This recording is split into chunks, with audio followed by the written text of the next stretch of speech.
ஹரி ஓம் ஜெய் வாராகி. வாழ்க்கையில் எல்லோரும் எப்பவுமே சந்தோஷமாக இருக்க முயற்சி பண்ணிக்கிட்டே இருங்க. நன்றி. இன்னைக்கு வாராகி மாலையில் ஏற்கனவே முதல் பாடலில் பார்த்துருக்கோம், இருகுழை கோமலம் அப்படிங்கிற ஒரு பாடல்.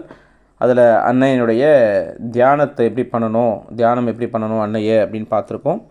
இப்போ ரெண்டாவது பாடல், இதில் அன்னை எப்படி யந்திர ரூபமாக அன்னை எப்படி நம்ம வணங்கணும் அப்படின்ற பாடல், ரெண்டாவது பாடலை இப்போ பார்க்கலாம்.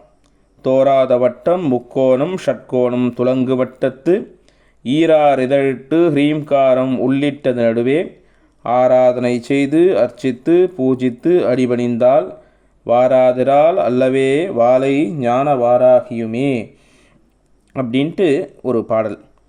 ஒரு அற்புதமான ஒரு பாடல் இது. இதனுடைய அர்த்தத்தை இப்போ பார்க்கலாம்.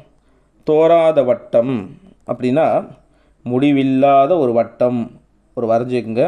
நடுவில் ஒரு பிந்து அப்படிங்கிற ஒரு புள்ளி வச்சு அந்த புள்ளியை சுற்றி ஒரு முடிவில்லாத ஒரு வட்டம் வரைஞ்சிக்குங்க.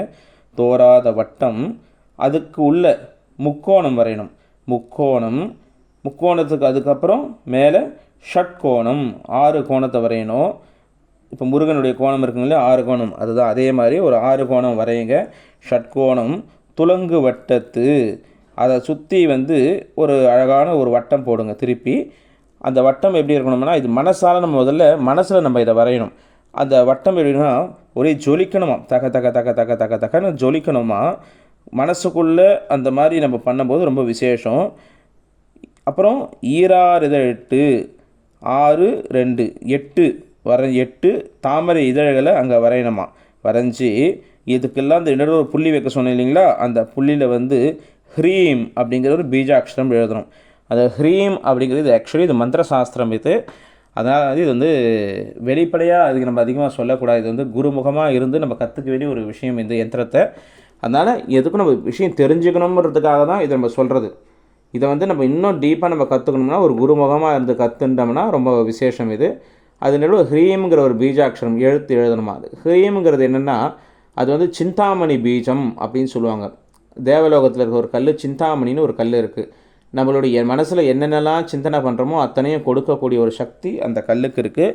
அந்த கல்லுக்கு என்ன ஒரு சக்தியோ அதே சக்தி காட்டில் அந்த கல்லுக்கே சக்தியை கொடுக்குற ஒரு பீஜம்னா எழுத்துனா இந்த ஹ்ரீம்ங்கிற பீஜாட்சரம்.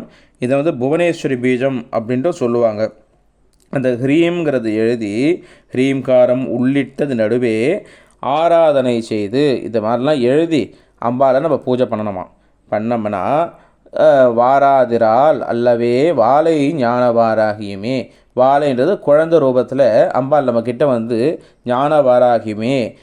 நம்ம கூட குழந்தை ரூபத்தில் விளையாடுவாளாம். எப்படி விளையாடுவாளாம்? ஞான வாராகியவள் நம்மளுக்கு ஞானத்தை கொடுத்து, எனக்கு குழந்தையாக இருக்கும்போதே நம்மளுக்கு ஞானம் கிடைச்சாதான் உண்டு. அதனால் ஞானத்தை கொடுக்கக்கூடிய ஒரு வாராகியா. ஞானம்ன்றாலும் அனுபவம்ன்ட்டு நம்ம இதை எடுத்துக்கலாம். அர்த்தத்தை அனுபவம் நம்ம அறிவை கொண்டு கொடுக்கக்கூடிய ஒரு குட்டி பெண்ணாக நம்ம கூட விளையாடுவாளாம் வாராகி அம்மை. அவ்வளோ அற்புதமான ஒரு பாடல் இது.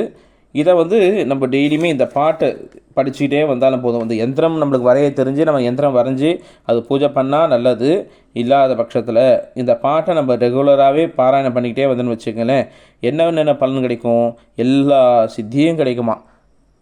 அதே போல் அம்பாளுடைய தரிசனம் நம்மளுக்கு கிடைக்கும். மெயின் அம்பாளுடைய தரிசனம், வாராகி அன்னை வாராகியுடைய தரிசனம் நம்மளுக்கு 100% கிடைக்கும். இது சத்தியம்.